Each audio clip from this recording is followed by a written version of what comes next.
Lo que la mayoría de ustedes hace, realiza, pero ahora en las prácticas poco a poco se dan cuenta que todo tiene un significado.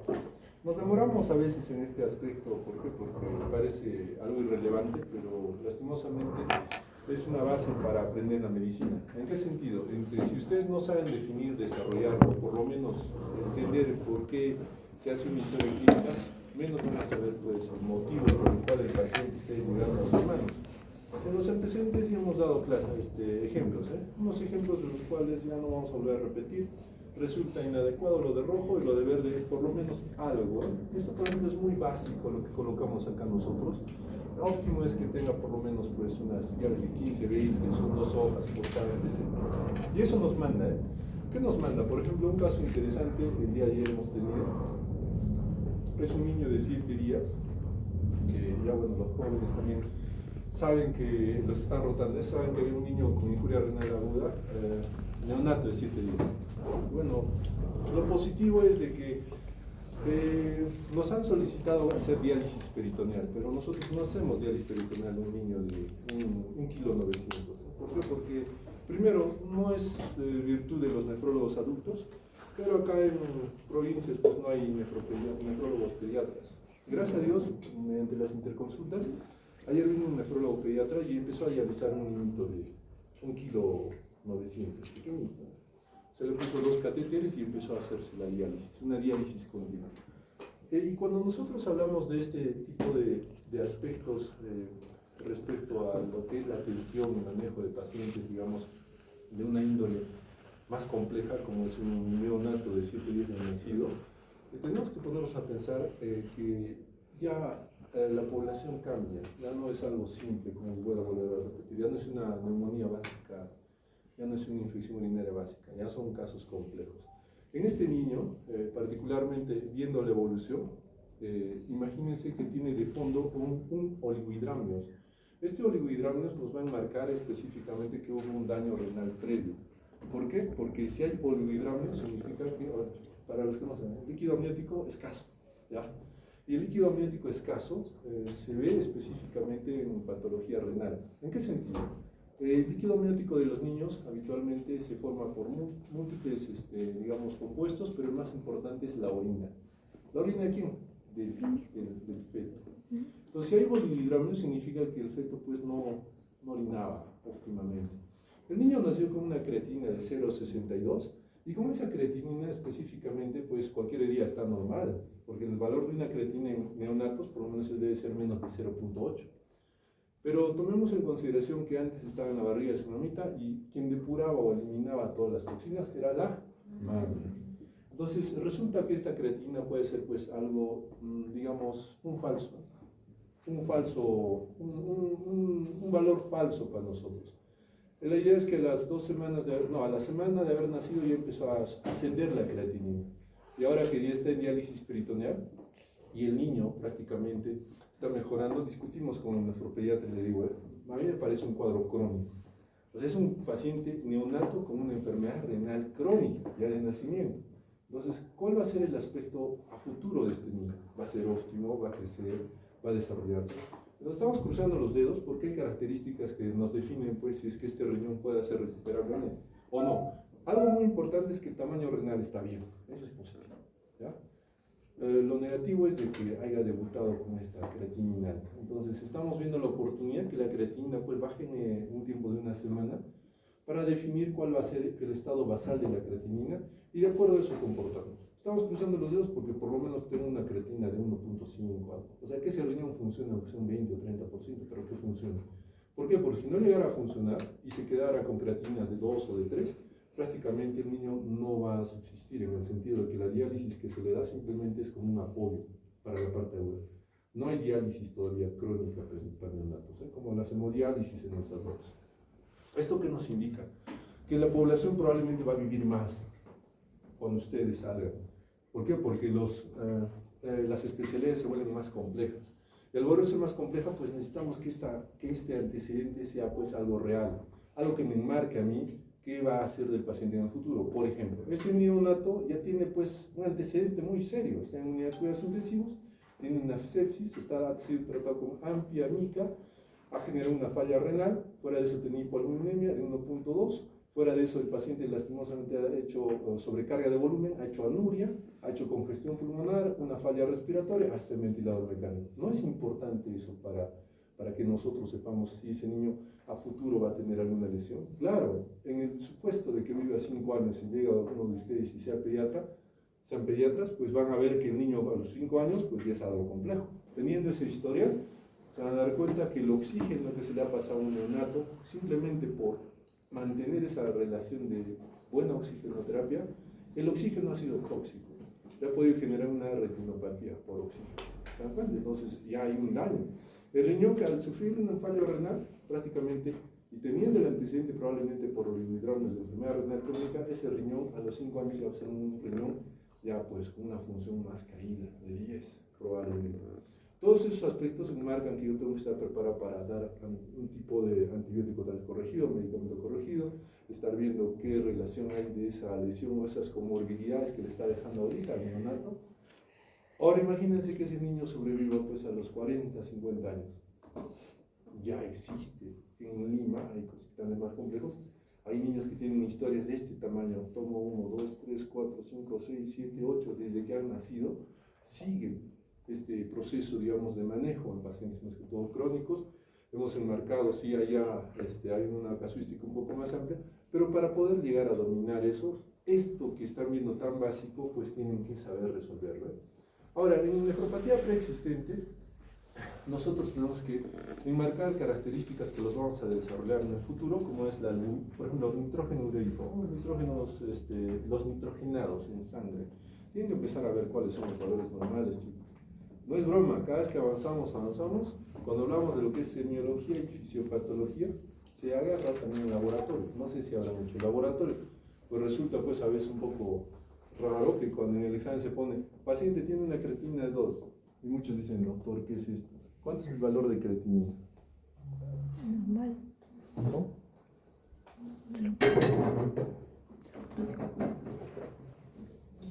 0.5 creo. ¿Valor de urea?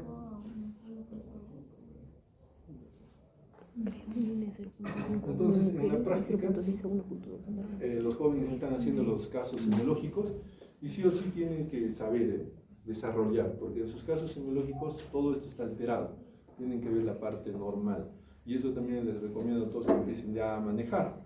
¿Por qué? Porque un caso semiológico en el examen va a venir con esos laboratorios. Ustedes tienen que tratar de interpretar tanto la semiología básica como el laboratorio y algo de radiodiagnóstico.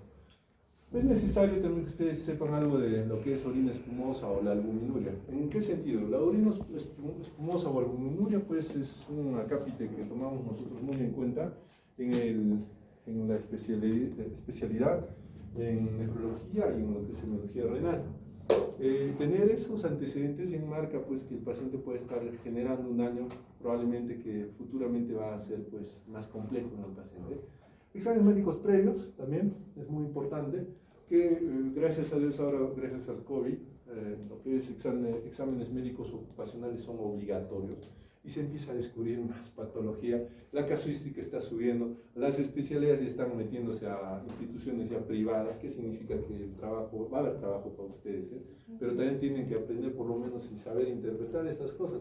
Antecedentes de hipertensión, siempre les digo, ¿quién no tiene su abuela, su tío, su mamá, su cuñada, su vecina, su madrina que tiene hipertensión, diabetes, obesidad?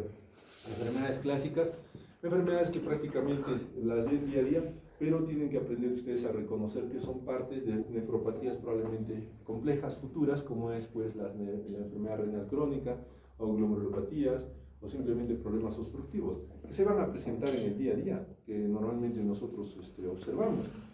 Síntomas vesicolaterales. Sí, chicos, no es normal que las chicas orinen de noche, no es normal que los chicos orinen de noche.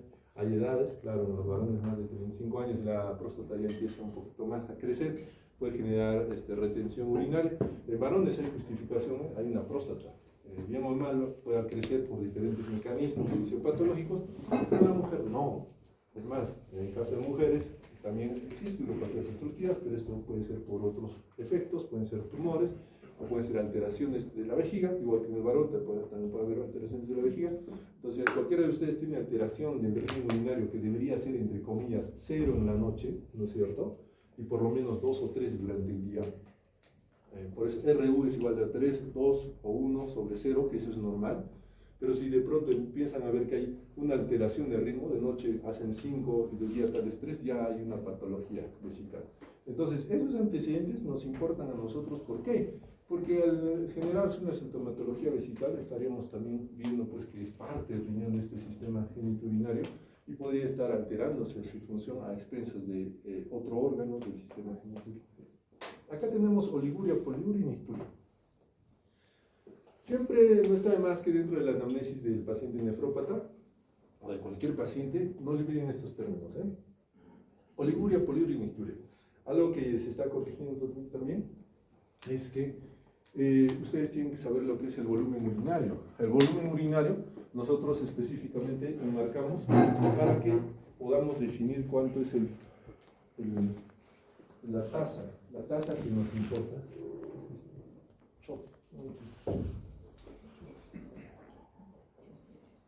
Muy bien. Yo tengo un niño de 5 años. ¿Cuánto más o menos creen que pesa? ¿Cuánto tiene? 15. 18. Tengo un joven de... ¿Cuál edad tiene? Más o menos 24, ¿no? Aunque he visto de 18. 24 años que pese, digamos, 60 kilos. Tengo otro, más o menos, una persona de 35 años que pese 90. ¿Okay? Y tengo uno de 80 años que pese, pues, no sé, 40 kilos. En todos, digamos que orinan todos, en un inicio 400 mililitros en 24 horas. ¿Ya? Todos. Cuando ustedes dicen, doctor, ¿saben qué? Les pregunto, ¿qué es oligonuria? Todos dicen, doctor, menos de 500, estaría dentro del rango, ¿no es cierto? Dentro del rango. Pero no es real eso, porque un niño de 5 años pues, que orine 400 no va a ser lo mismo que un joven que orine 400 en 24 horas. Para eso nosotros sacamos lo que es urinario. Se saca específicamente. ¿Cómo se saca? Es el valor del volumen, ¿ya? Del volumen de orina entre el total de horas. ¿Ya? Normalmente si hablamos de 24 horas sería entre 24 horas, ¿no es cierto? Eso por lo menos es lo básico. Y esto tiene que ser enmarcado en un contexto, de acuerdo al peso. ¿Ok? Entonces todo esto nosotros tenemos que dividir entre ¿cuánto? Entre peso también, ¿no es cierto? ¿Ya? Entonces, a ver, hagamos un ejemplo. Niño de 5 años, 18 kilogramos. ¿Ya? Muy bien. Sáquenle.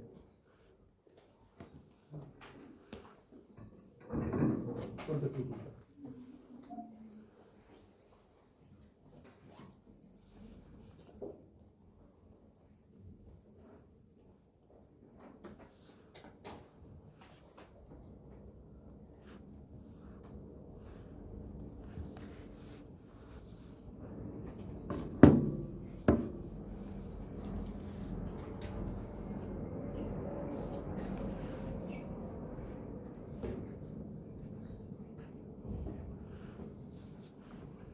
¿Cuánto sale, chicos? ¿Cuánto sale?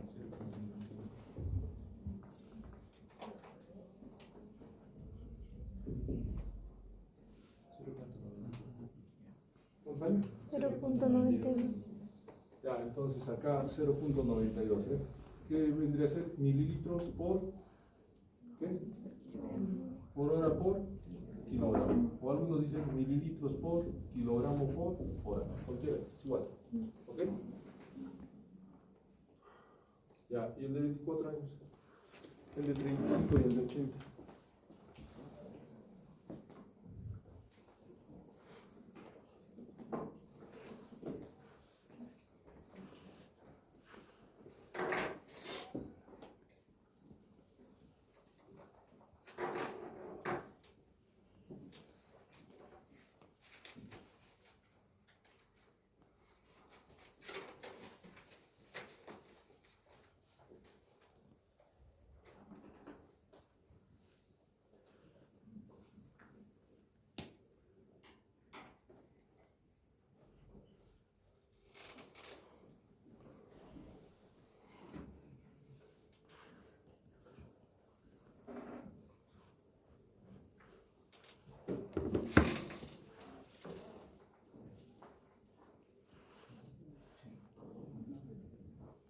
acabado que no te.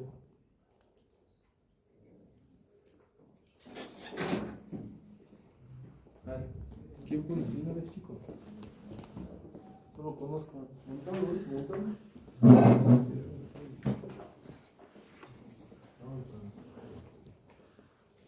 Ahora, lo único que le falta montar es sacarlo en las notas, ¿no? ¿Te imaginas? No, que no te conozcan y que saques mal las notas, ya. Tú mismo de frente, apriétate al frente, ¿no?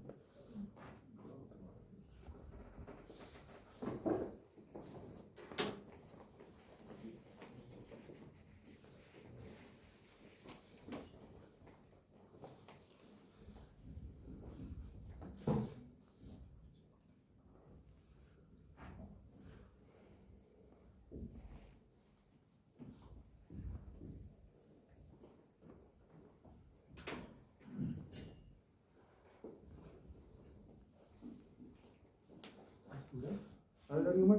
Sí, alguien me corrige. ¿Alguien que quiera corregir?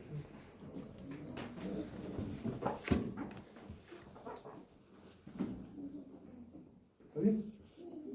¿Segura? No, encuentra algo más, menos un punto a todo. Ya, muy bien. Ahora va a ser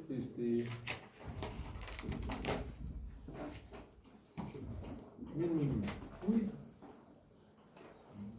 ¿Quién pasa? ¿Tu nombre? ¿Su nombre? Daniela. Daniela Daniela, ¿qué? Velázquez. Daniela.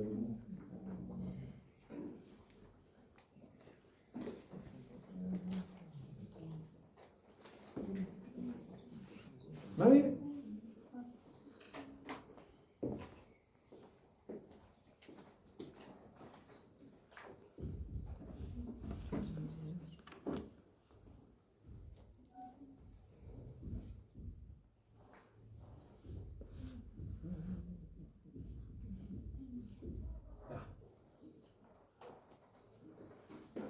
Tómense los primeros.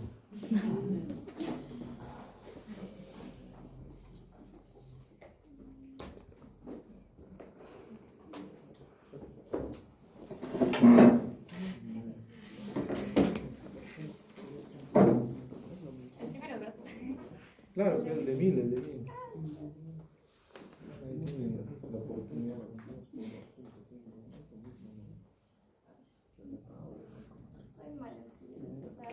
Hoy día vas a aprender.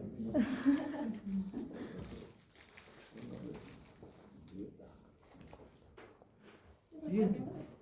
Pura chica, los chicos son tímidos. Son genios, pues, ¿no? No necesitan. Cuestiones básicas de matemática.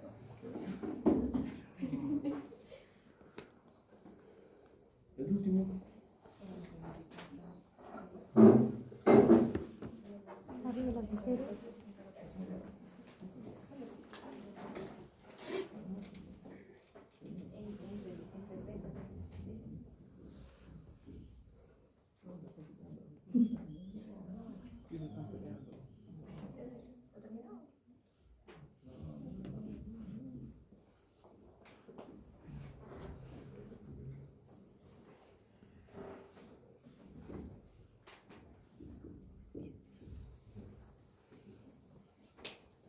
Nombre. Reina. Gracias.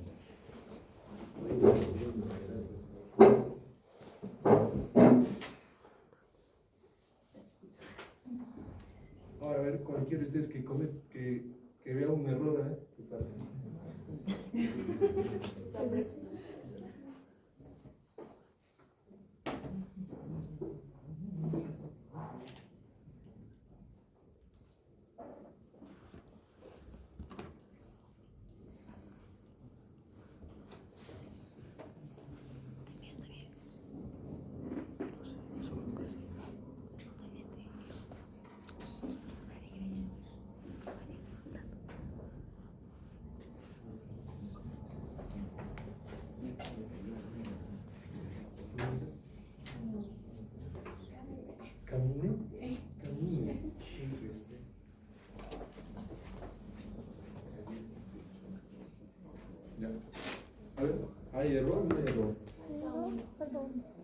¿Falta uno? ¿Por qué falta uno?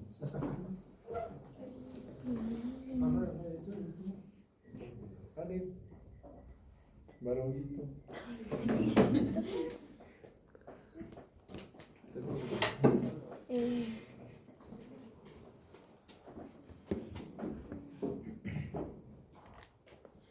Ya, ahora, esto que dice 24 horas, que es fácil, ¿no es cierto? Sí. Van a cambiarlo por el número de horas.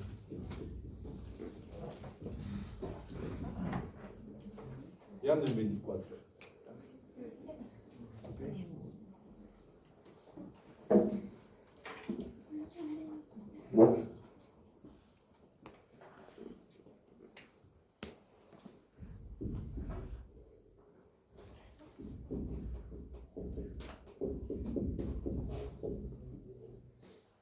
El flujo urinario normal es de 0.8 a 1.5 normal. ¿Ya?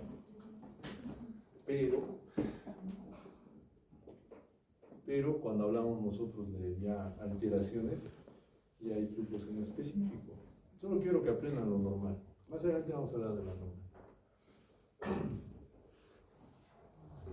Ahora lo que van a hacer,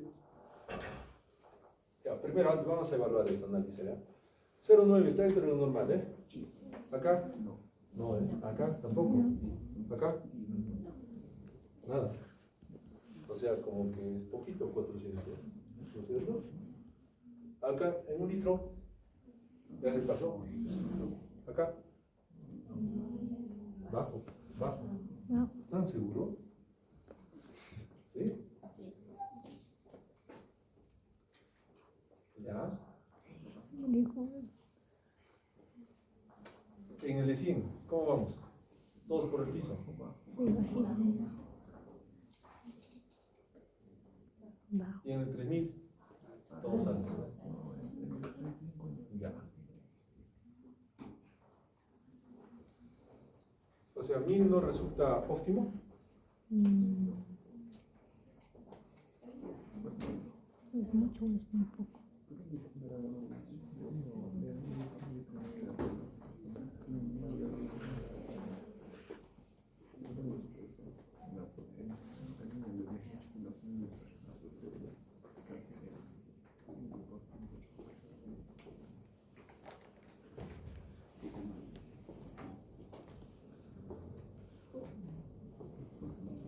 ¿Están seguros? Ya. 1000 entre 24, ¿cuánto es? 1000 entre 24. 41 entre 60. 0.69.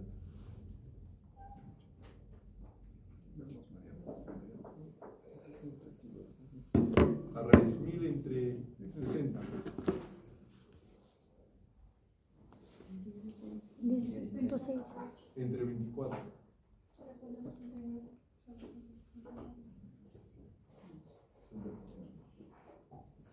Para entender esto,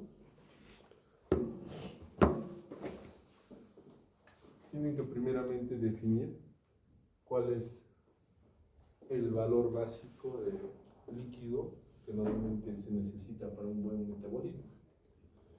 ¿Ya? El total de volumen es de 20 a 30 mililitros por kilogramo por día.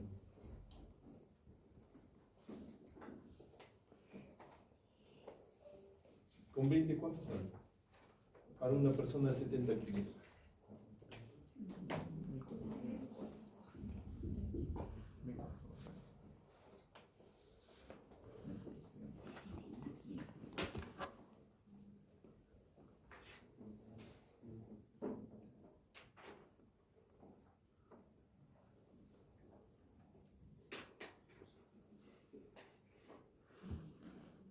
De 1400 a 2100, ¿no es cierto? De 1400 a 2100. Ese es el valor básico de agua, como el cual su cuerpo funciona. ¿Ok? ¿Ya? Ahora lo que vamos a hacer específicamente es en 12 horas. ¿Ok? Van a ser en 12 horas, a ver. Mismo volumen, mismo peso, pero en 12 horas.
Practiquen, practiquen.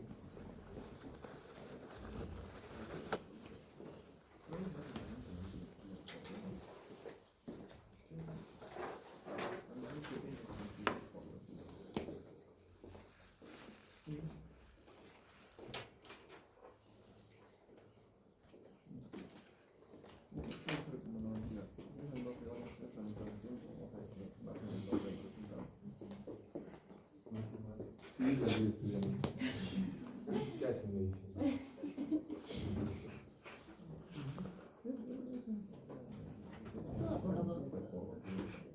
Fácil de hacer. ¿Ya? Claro, la mayoría es por... Va a morir. Entonces, eso pues debe enmarcarse en caso de que manejemos nosotros solamente volumen urinario. ¿Ok? Ahora lo que... Acá chicos, acá. Agarrando tu rama, que es 0,5. Vamos, acá es 0,5. Hasta 0,6, en lo que estamos agarrando tu rango antiguo. ¿Ya?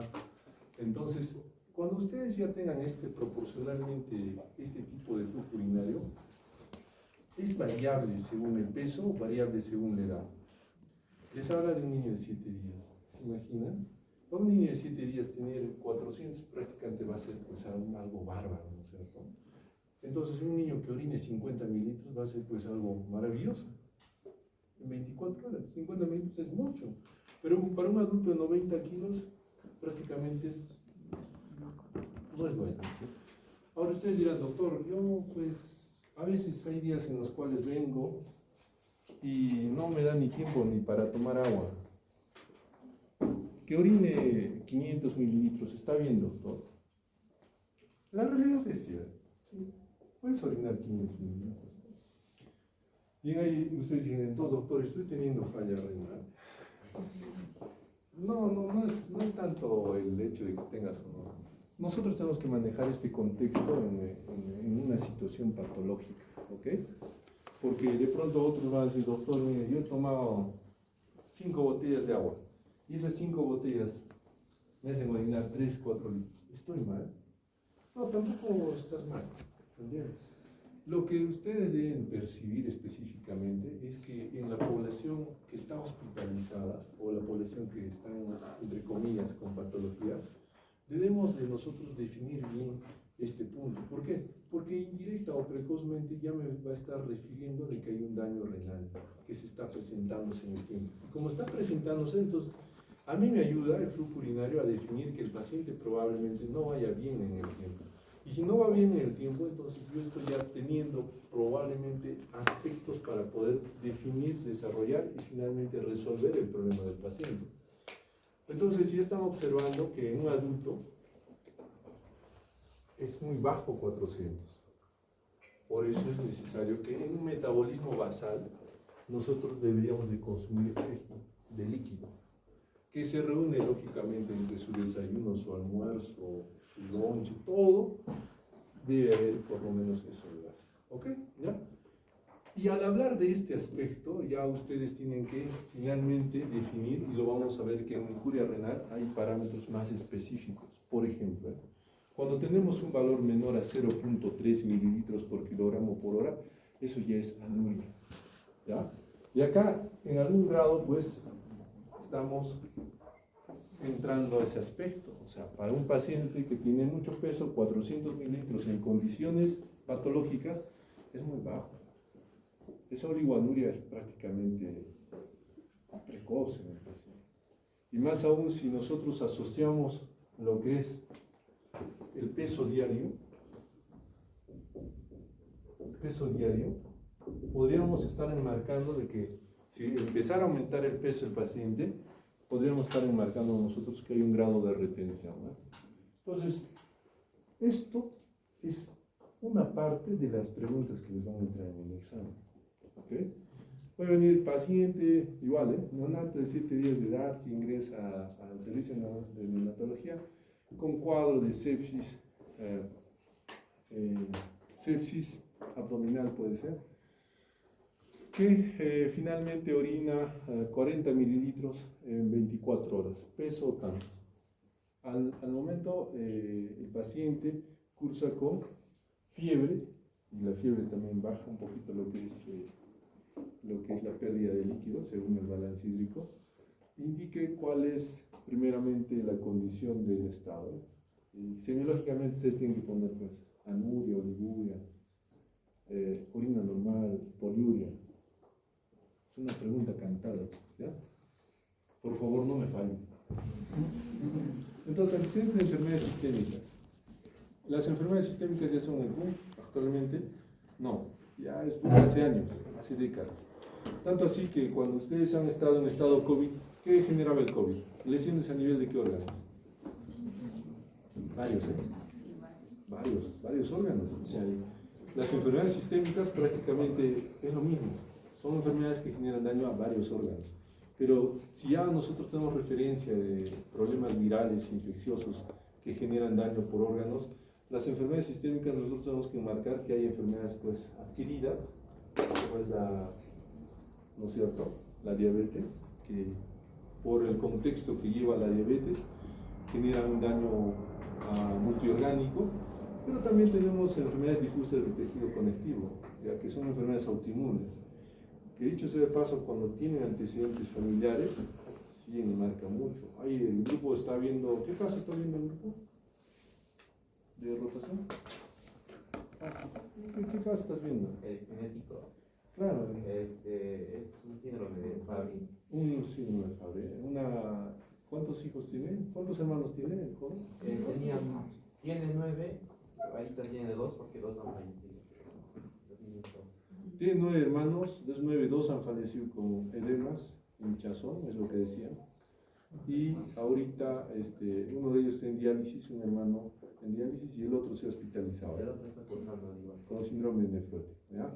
Entonces, en este caso, pues, tenemos que el antecedente de los hermanos mayores ha podido ayudar, ya fallecieron, nadie dijo nada. Mira, hasta que uno de los hermanos ya está en diálisis, que tiene 18 años, 19 años, 20 años, está en diálisis, y ahora su hermano menor prácticamente ha desarrollado un síndrome nefrótico. Entonces los antecedentes familiares ayudan, son enfermedades pues heredofamiliares dentro de este contexto. Medicamentos. Ustedes que van a ser asidos a los antiinflamatorios, que ya algunos ya son, ¿no es cierto? Ya como chicle ya la hacen daño. Los antiinflamatorios, penicilinas, aminoglucósidos, quimioterápicos, narcóticos, cualquier medicamento que ustedes consuman siempre va a tener que cosa en fármaco. Ya han hecho fármaco, ¿no es cierto? Estamos haciendo comercio. Pero igual, sean farmacocinética, farmacocriminal, ¿no es cierto? Y todos, casi la mayoría, o pasan por el riñón o por el hígado, ¿no es cierto? Y los que pasan por el riñón se les llaman nefrotóxicos, o los que se metabolizan a nivel renal. Entonces, de todos estos medicamentos, pues siempre tienen que ponerse a pensar qué es lo que consume, que pueda haber generado un daño renal precoz. Eso tiene que estar enmarcado dentro de su historia. O sea, ahora, los que están rotando recién están dándose cuenta, hoy sí, nunca he preguntado.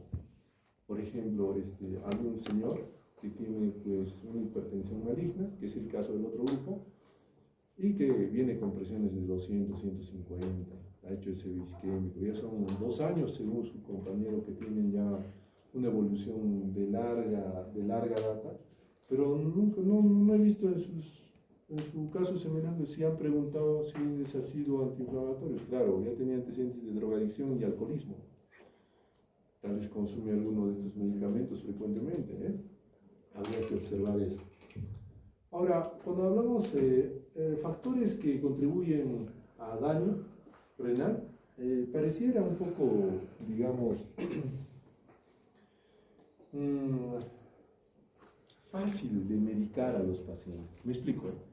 ¿Tienes hipertensión arterial? Ah, muy simple, pues toma un IECA, ¿no es cierto? O ARA, y por ahí un diurético, ya avanzado. Y de pronto no sabían sus antecedentes del paciente. Dice, ¿sabe qué, doctor? Yo fuera de la hipertensión tengo problema cardíaco, tengo una insuficiencia cardíaca. Y dicen, bueno, entonces le aumentaré otro diurético más. Excelente.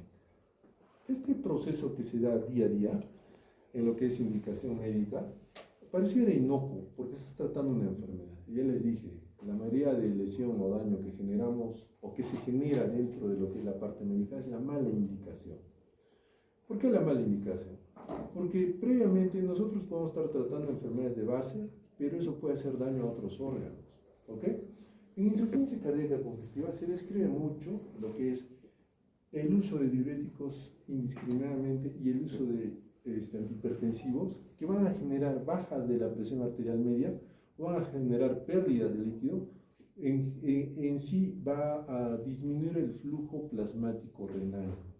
Y el paciente puede tener injurias renales agudas que permitan pues al paciente que esas injurias renales agudas, esas lesiones pequeñas terminen en una enfermedad renal crónica. Tanto se ha descrito esto de las patologías que en cierto grado, como insuficiencia cardíaca, como patología y por el uso de medicamentos, puedan ingerir en la función renal. Por la patología, la fracción de eyección baja va a generar bajo flujo plasmático, ¿no es cierto? Renal. Los medicamentos mal usados también pueden generar bajo flujo plasmático. A la final, tanto hablar de este tema, ya hay relación de diferentes patologías u órganos con el riñón. Por ejemplo, tenemos el gran síndrome cardiorrenal.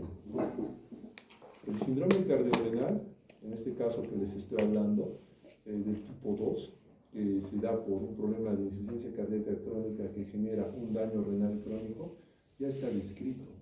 Entonces, resulta pues muy óptimo que los antecedentes o las comorbilidades que el paciente tenga pues enmarquen lo que es un daño prerrenal que finalmente va a generar un daño crónico, como es la enfermedad renal crónica. Pacientes con cirrosis hepática, pacientes que prácticamente saben la albúmina les baja totalmente, aumenta el flujo esplácnico, hay un robo del flujo esplásmico hacia el flujo sistémico. Como cae el flujo sistémico, genera una caída igualmente del flujo plasmático renal, y ahí tenemos las injurias renales agudas en los pacientes cirróticos. Entonces, uno tiene que más o menos observar esas relaciones que hay de algunas patologías con probables daños que generen el paciente. Por eso es muy importante que ustedes también definan característicamente en qué contexto están manejando a un paciente nefrópata. Enfermedades pélvicas, va a haber tumores, etc, chicos. Esto siempre se enmarca, y bueno, siempre les enseño a ustedes. ¿Por qué? Porque, bueno, a mí me ocurrió, yo no era especialista cuando salí de la facultad, médico general, y cuando hay paciente nefrópata, tú lo ves anémico, fatigado, cansado, tiene su tez terrosa, da miedo, da miedo. ¿Por qué? Porque de pronto viene a tu consulta y dice, doctor, ¿sabe qué? Tengo gripe y tengo dolor de garganta, muy bien. Y de pronto se prende sus alarmas, a ver, ¿qué voy a indicar, no es cierto? ¿Qué indicaría? Paracetamol, pero en ese momento no se acuerdan y dicen, paracetamol, ¿cuál será la tasa de filtración glomerular? ¿Con cuánto tendré que corregir al paciente? Tal vez el paracetamol genere una lesión, una anoxia en mi órgano, en este caso en el riñón. ¿Qué puedo hacer yo? Y es más, es un paciente ya enfermo renal crónico. ¿Qué podría yo definir en este enfermo renal crónico? De pronto me traen el laboratorio y veo creatinina de 2. Y digo, Dios mío, está alto, o sea, significa que hay un daño renal. ¿Qué puedo hacer con este paciente? Ya tengo que sacar tasa de filtración, ya tengo que pensar que tengo que corregir mis medicamentos, ya tengo que pensar si esta uremia es digamos, exacerbada o no. Estos síntomas urémicos nos van a permitir a nosotros definir si el paciente, así clínicamente, está prácticamente tóxico. ¿Ok? Cuando ustedes tengan un paciente enfermo renal crónico y tenga náuseas, anorexia o se empiece a perder peso, prurito, una debilidad, fatiga, letargia y somnolencia, deben marcar que el cuadro renal ya es un poco más avanzado o está descompensado. ¿Ok? Así de simple. Así es que cuando ven un paciente con su creatina de 3 o de 4 y tenga uno que otro, pero levemente, ustedes dicen, sí, es un paciente tal vez con una creatina de 5, una urea de 60, puede que tenga uno de estos síntomas, pero el paciente todavía va a conversar, hablar, no se desesperen. ¿Ok?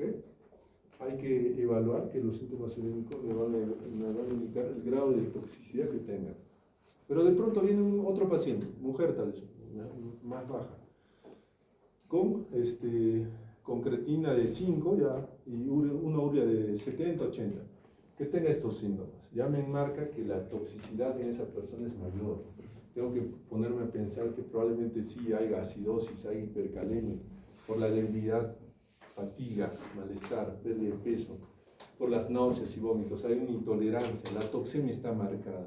Entonces, ahí yo sí tengo que, por lo menos, definir que estos síntomas urémicos me van a permitir a mí definir que el paciente probablemente sea de más cuidado que el otro. Porque créanme, hay pacientes que vienen, doctor, ¿cómo está un gusto? Sí, 23 años. ¿Qué pasa, doctor? Yo tengo daño renal hace tiempo. Ahora te conversan, no tiene náuseas, no tiene vómitos, no tiene nada. Y tú ves y dices, a ver, ¿cuánto está? A ver, tus exámenes de laboratorio. Creatinina, 10. Para los que no saben, el valor normal es 1.3 en varones. 5 según el laboratorio. Entonces, 10. Y de pronto tienes una urea de 100. El paciente está normal. Y una hemoglobina de 6 todavía. No se desesperen. Pregunten. De pronto, señor, ¿usted tiene náuseas? No, un poco bajo apetito, ¿no? Náuseas no, vómitos no. Pese a que tenga un grado de toxicidad mayor, fíjense que los síntomas urémicos también van a permitir ver si es que tengo que socorrer rápido o no. ¿Por qué ocurre esto en la mayoría de pacientes? Porque a veces algunos tienen creatinina de 4 y con 4 están moviéndose, otros 6, otros 10, otros 15, otros 20.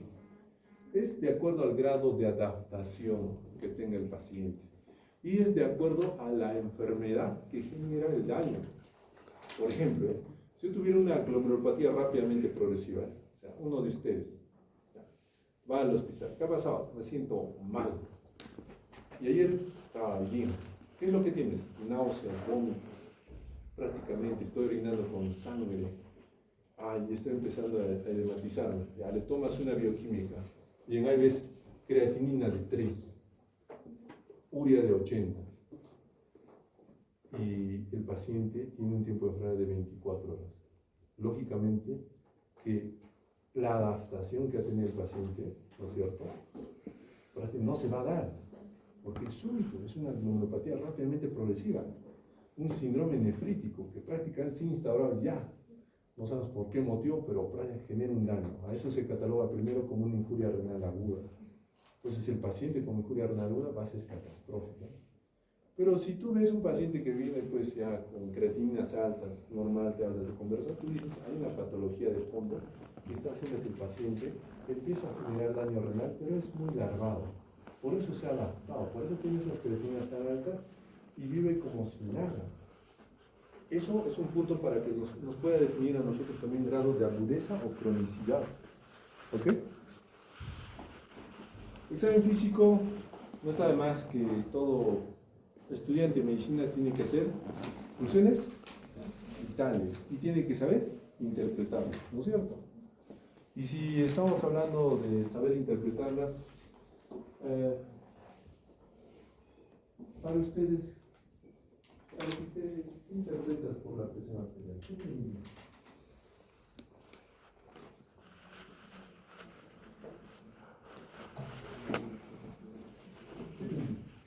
La presión arterial.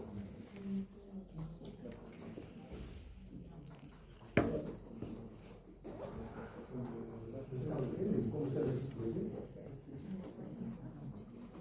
Por ejemplo, es una presión de 180 sobre 120. La respiración. Ya, pero ¿qué significa eso? Claro, si es una presión de 70-40, 70-30, ¿qué significa? Hiperperfusión. Bueno, va a terminar, pero la misma presión, ¿qué significa?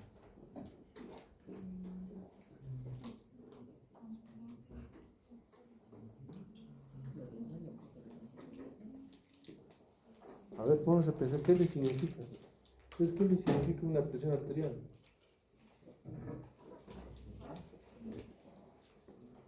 Acá todavía dice, una diapositiva antigua. Funciones, signos vitales.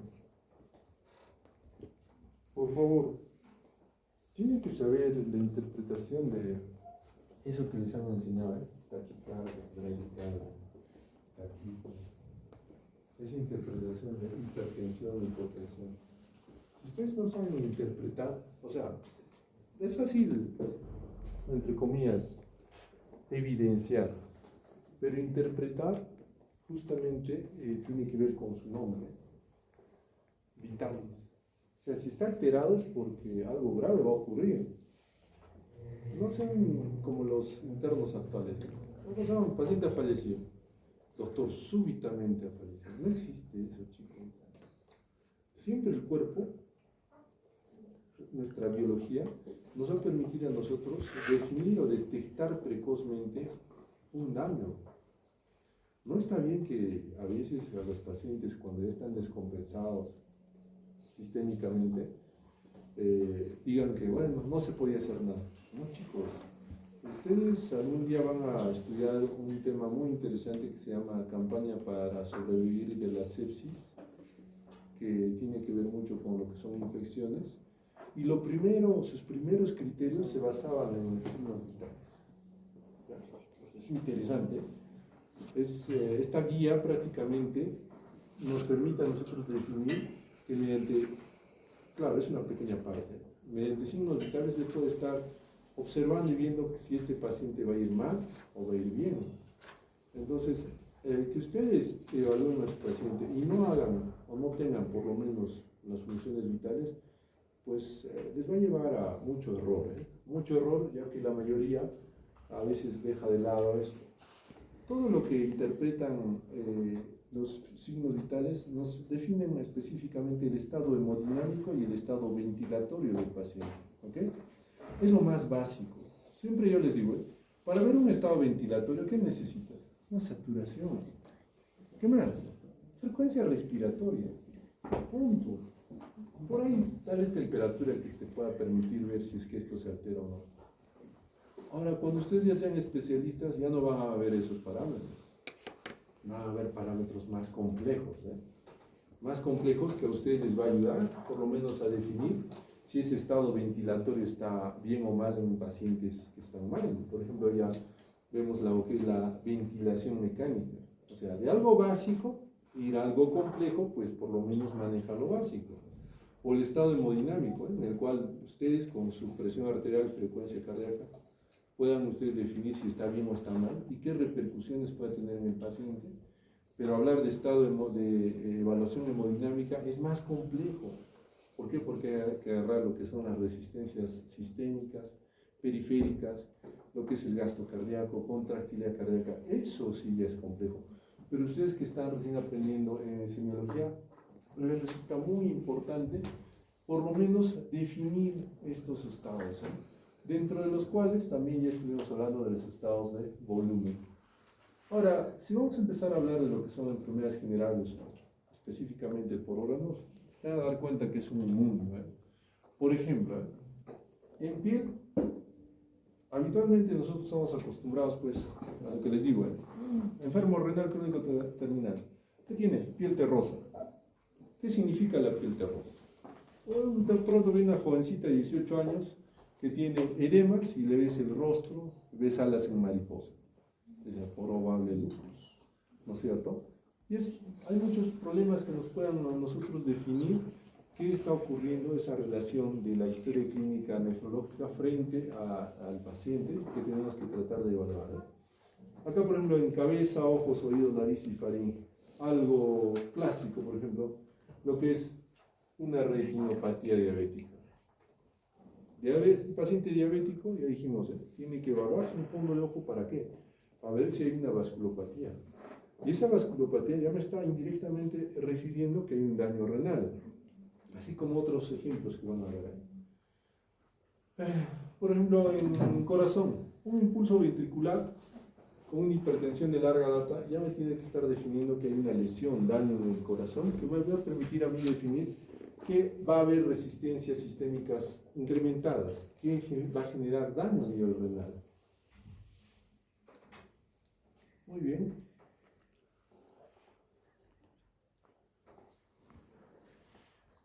Hay que tomar en cuenta que esto que les estoy presentando es amplio, lo vamos a volver a ver. Por ejemplo, en el sistema digestivo, tener sabor metálico, amoniacal, nos puede definir a nosotros pues, que hay una retención de nitrogenados. Tener hemorragias digestivas de los intestinales superiores e inferiores de tipo variceal o no variceal puede condicionar alteraciones de lo que es la presión arterial media y finalmente la función renal. Aterosclerosis acelerada, miocardiopatías, siempre va a haber ese nexo entre corazón y riñón, ya que mantienen la homeostasis de las resistencias vasculares periféricas. Lo que es la congestión pulmonar por exceso de líquido puede estar enmarcado también por un grado de edema agudo pulmonar no cardiogénico asociado a lo que es pues, un daño renal. En el sistema nervioso lo clásico, la encefalopatía por toxemia. En algunos casos podemos ver neuropatías periféricas, puede haber asterixis en nuestros pacientes por un daño crónico, específicamente de la uremia que se presenta en el paciente. ¿Saben qué es el asterixis? El tremor, ¿no es cierto? Así como han visto en los cirróticos, igual hay en los nefrópatas, es lo mismo, ¿ya? Ambos, ¿por qué? Porque no funciona un órgano. En este caso, en el cirrótico, el hígado, y en el enfermo renal crónico, el riñón. Entonces, ambos van a acumular toxemia. A nivel de lo que es el sistema esquelético, ya vamos a ver lo que son las enfermedades mineral óseas definidas por la alteración de las hiperfosfatemias y del hiperparatiroidismo secundario que se da en una enfermedad renal crónica. Calcificaciones. Las calcificaciones pueden presentarse por las hipercalcemias que se dan a nivel sistémico. A nivel de orina, en laboratorios, siempre ustedes tienen que definir lo clásico, las características básicas que nos permiten a nosotros investigar si es que este riñón está bien o no. Antiguamente, lo que es en estudio de laboratorio, el análisis de orina se consideraba como una biopsia renal. ¿Por qué?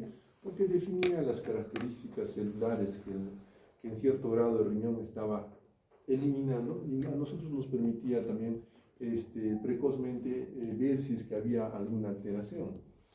Ahora con los test que se hacen por tira reactiva de la orina, pues puedo tener hasta 25 parámetros de orina simplemente colocando esa tira reactiva. Me puede dar luces de muchas otras alteraciones, ¿eh? Algo clásico, por ejemplo, tenemos el pH. Siempre les pregunto, ¿cuánto es el pH normal? A los que están... ¿De qué? 4.58. Es bien amplio, ¿eh? Algunos dicen de 3.5 hasta 7.5. 4.58 igual, no hay problema. Pero es bien amplio el pH, ¿se dan cuenta? ¿Por qué es bien amplio? Porque es dependiente de lo que comemos, dependiente de lo que eliminamos, ¿ya? Ese pH puede aumentar o bajar. Y también dependiente del grado de función renal. Si nosotros tenemos un paciente con enfermedad renal crónica terminal, ¿cómo creen que es el pH? ¿Alto o bajo? A ver, algo básico les pregunto. O sea, en otras palabras, tienes disfunción renal, no está funcionando tu riñón. Porque el rango que han hecho de 4.5, 3.5 hasta 8 es bien amplio. No diría, doctor, pues está consciente, es normal. Pero habitualmente, para los que han probado su orina, ¿ya? No, sí hay gente curiosa. Estudia medicina, ¿eh? ¿Ya? Y si no han probado esta noche, creo que alguien va a probar. ¿Ya? Bueno, si se han dado cuenta, característicamente es el sudor, pues, el sudor, ¿eh? Casi similar, ¿eh? Es salino, ácido, ¿no es cierto? Entonces, en la orina, habitualmente, nosotros tenemos que definir estas características como grados de función. Por ejemplo, si hablo del glomérulo, ¿qué estoy evaluando? La filtración. Si hablo de túbulo, ¿qué evalúo? Concentración, ¿qué más? Acidificación, ¿no es cierto? Porque ¿cuál es la función del riñón? Eliminar ácidos. ¿Ok? ¿Qué más? Eliminar otros solutos, por eso es concentrado. Entonces, cuando uno ve un examen de orina simple, ve la densidad del pH y ve las características de las celulares que tiene, la orina. Y cuando uno sabe interpretar lo que es un examen de orina, va a tratar de definir, pues, por lo menos las características anormales. En la mayoría de casos, si uno consume habitualmente lo que la mayoría consume, carne, carbohidratos, todo, pues de todo eso derivan metabolitos que el riñón va a eliminar, ¿ya? Cuando ustedes consumen harto líquido, van a disminuir la concentración, porque van a diluir, ¿no es cierto? Si hacen actividad física, va a aumentar la concentración, porque ya hay pérdida de líquido previa por la sudoración o la pérdida calórica. Y todo eso va a marcar en la característica del riñón. Pero de pronto ustedes pues no han hecho nada de lo que les digo, no han tomado exceso de agua, ni han consumido, exceso de carnes o comidas. Entonces debería estar dentro del parámetro óptimo. Se habla mucho de lo que es la orina, y es más, hay también hasta tratamiento con orina, se llama orinoterapia, enmarcando los aspectos muy importantes, que en la orina se eliminan varios elementos. Por ejemplo, cuando nosotros hablamos de medicina de alto nivel, ¿conocen el interferón o no? ¿Conocen o no el interferón? ¿Nunca han hablado del interferón? El interferón es un tratamiento en boga, ¿ya? Es un tratamiento que se da actualmente a patologías complejas. Pero pues, imagínense que ustedes eliminan por la orina interferón. O sea, ¿cómo es posible que nosotros eliminemos tantos, claro, elementos que depuramos y elementos que están en exceso también tenemos que eliminar?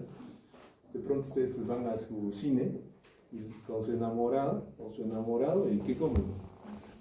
Canchita, gaseosa, mantequilla y otros restos que ya ni lo van a saber, pero están ahí, que son tóxicos para el cuerpo, ¿no es cierto? Y para los que son, digamos así, curiosos, después de haber consumido todo eso, cuando prueben su orina, van a notar diferentes sabores. De pronto hay chicos que comen todo solamente verduras, son veganos. La orina también sabe diferente. ¿Ya? Hay otros que comen pura carne, la orina sabe diferente.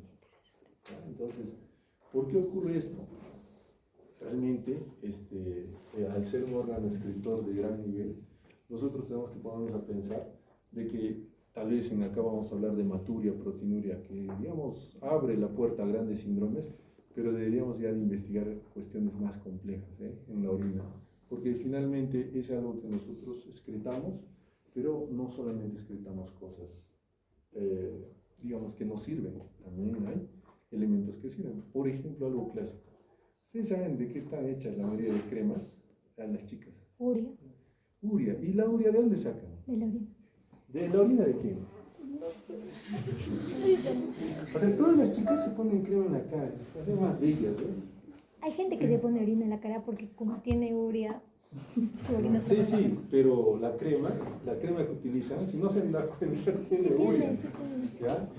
Y la uria sale de la orina. Sí. ¿Pero la orina de quién? Sí, clásico. Sí, sí, es del ganado. Sí. Esa uria es del ganado. Pues, se utiliza en los centros cosméticos, utilizan las bondades de la orina de otras especies para que nuestra especie sea beneficiada. ¿Se dan cuenta? Entonces, ¿no sabían? Sí hay urea también. Es más, el elemento más óptimo y adecuado para la piel es la urea. Créanme, en serio. Aquellos que usan más, cuanto mayor concentración de urea tiene, rejuvenece a la gente. ¿Entiendes? Por eso cuesta caro. La orina del ganado lo transforma y ustedes les multiplican en dinero. Entonces tienen que ustedes aprender eso. ¿Ya? A ver. Ya. Bueno, desde acá comienza la parte compleja, chicos. ¿Ya? Todo lo que hemos hablado son aspectos generales de la semiología, o sea, lo básico de lo básico, que deben de saberlo, pero ya tenemos que nosotros definir algunos parámetros para poder llevar, digamos, a lo clásico, que son elementos que nosotros tenemos que marcar, como son la osmolaridad urinaria, peso específico de la orina, la frecuencia excretada de sodio, el índice de insuficiencia renal, la razón plasmática del nitrógeno de urea y creatinina. Y ya les voy diciendo de buenas a primeras, cuando ustedes hacen semiología renal, y vamos a evaluarlo acá, parece un poco insuficiente. ¿Por qué? Primeramente es un órgano, ¿a qué nivel? Retroperitoneal. O sea, es un órgano primeramente que no es como el corazoncito, lo escuchas, o el pulmoncito, no, el riñón no dice nada, o dice algo. Nada, entonces lo puedes auscultar, a las gusta sus soplos, y eso, si ves un soplo que de 1000, podrás ver en 1. Segundo punto, a la palpación. Ya les dije a los chicos, pues para un neonato puedes palpar todo flacucho, está. A ustedes todavía se les puede palpar, están en una condición todavía regular. Pero a las personas que vienen obesitas, gorditas, tejido celular subcutáneo difícil, tratan de palpar, no van a palpar nada. La palpación negativa, Dios mío, ¿qué hago así? Pero si tienen la oportunidad, practiquen. En niños sí se puede palpar muy bien. ¿Por qué? Porque primeramente los músculos y el tejido celular subcutáneo son bajos. Entonces, doctor, ¿por qué entonces estudiamos semiología renal? ¿Sí o no? Pareciera pues algo un poco inédito. Y de ahí nos vamos pues, auscultación, palpación, es más, a la inspección, ¿qué ves? a las justas. Si tú tienes un trauma, digamos, por un coche te atropella y ves todo morado, la parte lumbar, dicen, no, acá hay trauma renal, destrozada renal, genera un hematoma gigante, se ha infiltrado, ahí todavía tienes algo de semiología y dices, uy, Dios mío. Y tú te pones a pensar, entonces, doctor, ¿qué estamos viendo? Característicamente, ¿qué hemos estado hablando? La orina. Ah, ya, lo que estamos observando, laboratorio.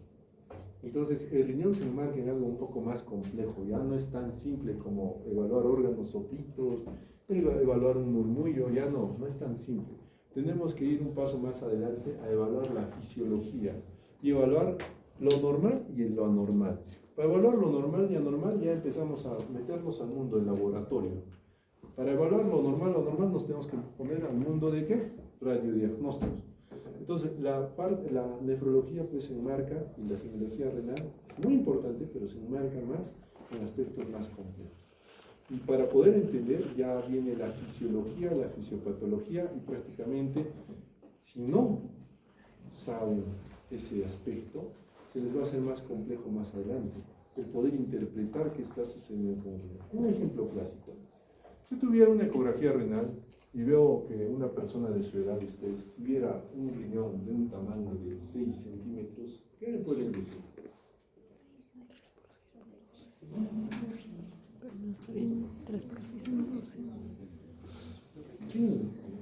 ¿Quién quiere aprobar el curso? Dime. La longitud normal de los riñones es de 10 a 12. Ya. Entonces, el riñón estaría Pequeño. Pequeño, muy bien. Ahora vamos a algo más complejo. ¿Tu nombre es? María Alejandra. María Alejandra. Sí, ya me acuerdo. Ya. Y si de pronto vemos pues ya que son los riñones de tamaño de 10 centímetros, pero yo veo un parénquima de 12 milímetros, ¿qué piensas? Igual que su compañera tiene, doctor, el tamaño del parénquima. ¿Quién sabe?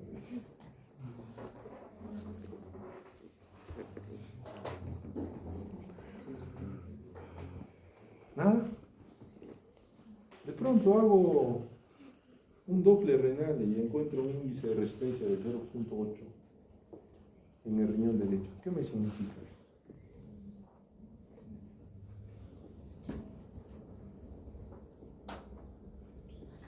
De pronto hago una gammagrafía con tecnesio 99 y veo que la fase 2 es transversal. ¿No es cierto? Ya están.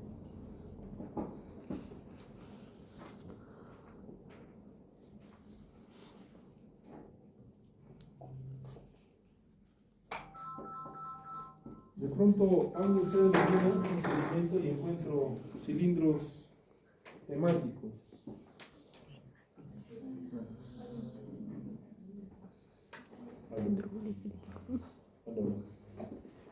En clases.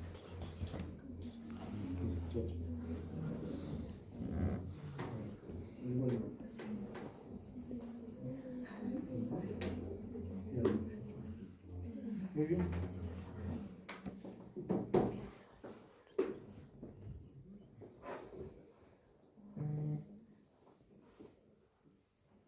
Entonces ya vamos a empezar a agarrar un poco más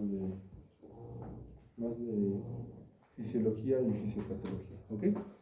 Ahí quedamos, chicos.